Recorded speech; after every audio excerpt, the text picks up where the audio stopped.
The rules for traveling are always changing, and there's a lot of misinformation out there. I mean, have you seen all of the videos about standardizing carry-on sizes? Don't worry though, whether you are a frequent flyer or haven't been to the airport in a while, we've got you covered with tips and tricks that you should know before heading to the airport this year.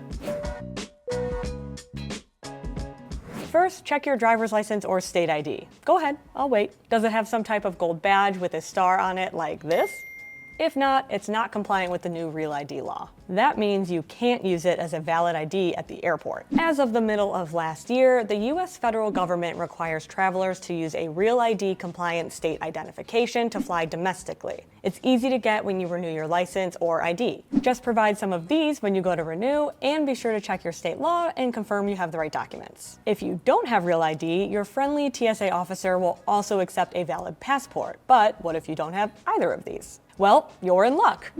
Kind of. Starting February 1st, 2026, TSA will offer an optional ID verification process called ConfirmID. This bypasses the need for a Real ID or passport, but the catch is that you need to pay a $45 fee to use it. This ID is temporary, but on the plus side, it's valid for 10 days. So if your trip is short and you forgot your ID at home, you won't need to fork over another $45 for your next flight. Whether it's your passport or state ID, you might be able to leave the physical documents in your wallet. As of recording, you can use digital ID at more than 250 airports across the country. This form of ID is all on your phone. You can use Apple, Samsung, or Google Wallet and upload your driver's license or even your passport. Some states even offer apps to do this, like New York's NY Mobile ID. Before you go and start scanning though, just know that this is slowly being rolled out across the country. And only 20 states and Puerto Rico currently offer digital IDs as of this recording. There are services like ClearID that are offering facial recognition verification if that interests you. It's free and also has an app you can download from the App Store or Google Play. Just make sure it's accepted at your airport first. We recommend that if you're planning on using a digital ID, just make sure you set it up before you get to the airport. This will make getting through security a lot quicker. When using a digital ID, TSA will take your photo for verification purposes, but they don't store it for anyone wondering. And if you're not feeling photogenic, just know that this is optional and you can use a physical ID if you prefer.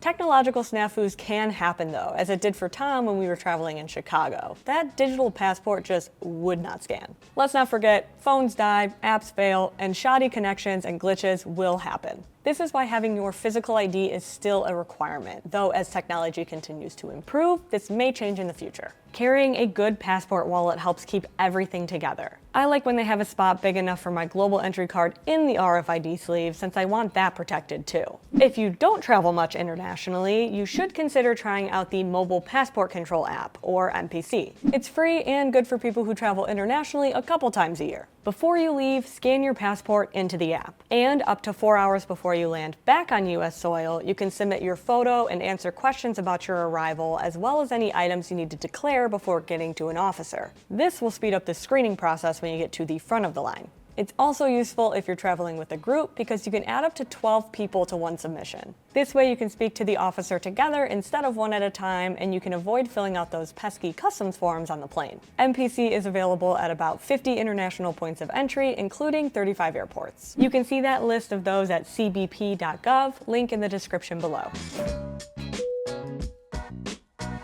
When you get to security, leave those shoes on. That's right, you won't have to take your shoes off before going through TSA in 2026. Since 2006, US airports have made travelers take their shoes off to get scanned separately. But new and improved scanners can detect security threats without taking off your kicks. That's great news if you're behind somebody who has smelly feet, or if you forgot to wear socks with your slides. Just be aware that random secondary screenings will still occur, and you'll have to be prepared to take them off just in case. So maybe keep a fresh pair of socks within reach. Not every rule has gone away though. For instance, some airports will make you pull your laptop out of your bag, while others don't. Belts still need to come off, but fun fact, did you know that the full body scanners alert of high density items, not just metal? We've had great luck with the Arcade Momentum and Atlas, which have buckles made of plastic. Just keep your shirt pulled over it, because some TSA officers may still ask you to take your belt off if they see it. They don't really care that it's plastic. They just want the belt off. Curious about liquids? Here's the 411 and the 311, since that rule still applies. For those who need a quick refresher, this refers to the rule that 3.4 ounces of any liquid can be placed in one clear quart-sized bag with one bag allowed per passenger. These can usually stay in your bag when they go through the scanner, but some airports may still ask you to pull them out. We recommend bringing a 311 compliant toiletry bag so you're ready to pull it out if asked. It doesn't happen often, but it never hurts to be prepared. Most seasoned travelers already know this, but as a reminder, gels, creams, and aerosols do count. You'd be surprised at what TSA considers a liquid, even peanut butter.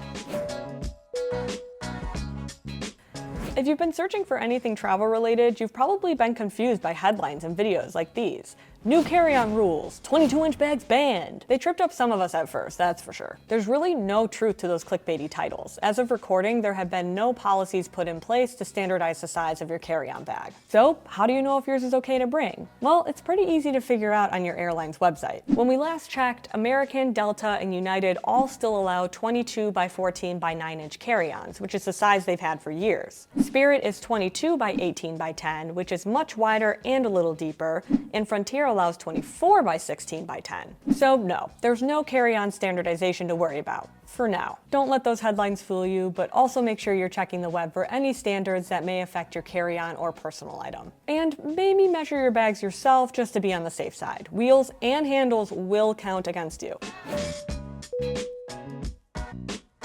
Something airlines and TSA are cracking down on this year is batteries. To be clear, this isn't a new rule, but it is getting more attention because of cabin fires in 2025. You can pack phones, laptops, tablets, and cameras along with spare batteries and power banks in your carry-on without a problem. However, when it comes to these devices in your check-in luggage, the rules are much stricter. Anything larger than 100 watts can't be checked in.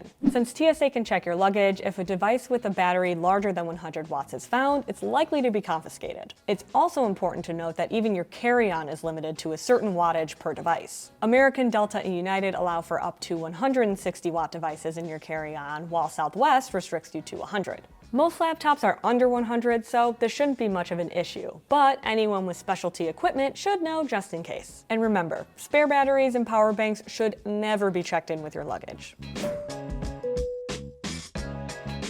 If you haven't been out of the country recently, listen up. You might not know that those visiting the UK will now have to get an electronic travel authorization, or ETA. That applies whether you're flying or taking a cruise that stops there. At the time of recording this video, it costs about 16 British pounds or 22 US dollars. Your ETA is linked to your passport and it's valid for 2 years or until that passport expires. And later this year, you'll also have to get pre-authorization to visit 30 other countries in Europe, including France, Italy, Greece, and Norway. I'm gonna read this one off my phone to make sure I get it right. The European Travel Information and Authorization System, or ETIAS, is essentially a digital pre-authorization introduced by the EU to improve the management and security of its borders. Visa-exempt countries like the US, Canada, and Australia will require an ETIAS authorization before entering certain European countries for any visit up to 90 days. At the time of recording, it's expected that the application fee will be around 20 euros or 23 US dollars. This fee will only apply to travelers who are between 18 and 70 years old and is valid for 3 years or until your passport expires. Something to note here is that this was originally supposed to go into effect at the beginning of this year, but has now been pushed to the fall of 2026. If you want to make sure you're being kept up to date on policies like this, as well as the latest news on gear and travel, you should subscribe to our weekly newsletter, which is linked in the description.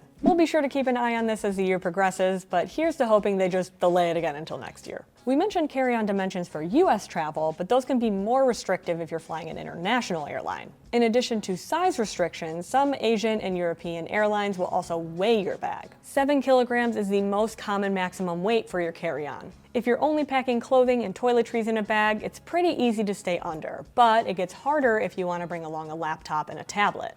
That's what tripped me up on a recent flight to the Philippines. I ended up just bringing a few outfits and shopping when I got there. They have really great malls, by the way. What's so fun is that not every airline checks every time. You won't know when your bag is gonna get weighed. It's basically a game of roulette. That's why it's essential to stay within the weight limit no matter what. Cebu Pacific Airlines wouldn't even let us go through security without weighing our bags first. Worse yet, you had to check your bag if it was overweight. Oddly enough, it was the only airline that did that on our trip, even though they weren't the only airline with that rule. This reminds us that it's always best to check local policies and regulations when flying to make sure some weird rule like this doesn't ruin your trip. Have you ever dealt with any weird or inconsistent rules like that? Let us know in the comments below. We hope these tips and tricks help you start your trip off right. And if you're looking for some new gear, check out this video on some awesome travel products. Don't forget to like this video and share it with your fellow flyers, and we'll see you in the next one.